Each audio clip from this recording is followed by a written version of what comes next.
हमारी आज की वीडियो रहने वाली है मटेरियल, जिसमें एक होता है मेटल और एक होता है नॉन मेटल। तो सबसे पहले हम कुछ प्रॉपर्टीज़ होती हैं, जैसे मेलिबिलिटी। मेलिबिलिटी होती क्या है? मेलिबिलिटी ऐसी प्रॉपर्टी होती है किसी भी मेटल की कि अगर हम उसको पीट के किस में बदल सकते हैं, थिन शीट में बदल सकते हैं। डक्टिलिटी क्या होता है? प्रॉपर्टी ऑफ मेटल होती है by which it can be drawn into wire, जिसमें हम उसको चेंज कर सकते हैं वायर में। सोनोरियस क्या होता है? ऐसे मेटल्स जो रिंगिंग साउंड प्रोड्यूस करते हैं। तो मेटल्स वो होते हैं जो हार्ड होते हैं, लस्ट्रस होते हैं, चमक होती है जिनमें, मेलिएबल होते हैं, सोनरस होता है, good conductor of heat and electricity होता है। अब यहाँ पे को हम बोल रहे हैं हार्ड होते हैं, पर कुछ कुछ एक्सेप्शंस होते हैं, जैसे सोडियम एंड पोटेशियम, इसको हम नाइफ से काट सकते हैं। अगला हमने बोला मरकरी क्या होता है? Is only metal which is found in liquid state, ये लिक्विड स्टेट में पाया जाता है mercury. Example iron, copper, aluminium, ये सब कुछ। नॉन मेटल्स इसी का उल्टा हो जाते हैं, non sonorous, bad conductor. Example क्या हो जाएंगे? Sulphur, carbon, oxygen, phosphorus. अब क्या क्या केमिकल प्रॉपर्टीज़ होती हैं? Metal, when a copper vessel is expose to the moist air for long time it acquire a dull green coating. जब हम कॉपर के वेसल को बहुत टाइम के लिए एयर में छोड़ देते हैं तो उसमें ग्रीन कोटिंग आ जाती है।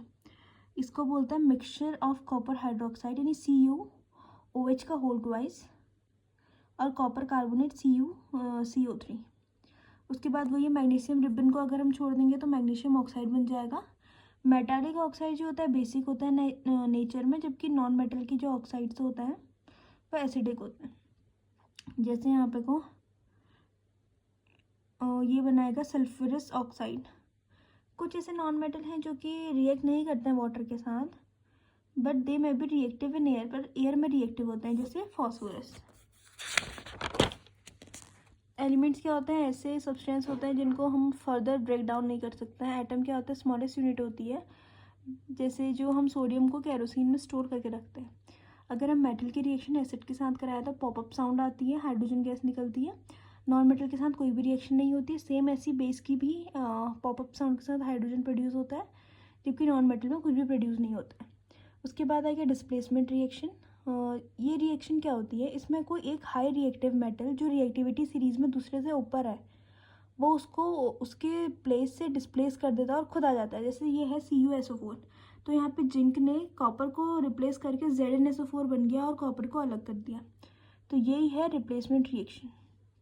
अब क्या क्या इनके यूजेस होते हैं? मेटल को हम मशीनरीज, ऑटोमोबाइल्स, एरोप्लेन सब में यूज़ करते हैं।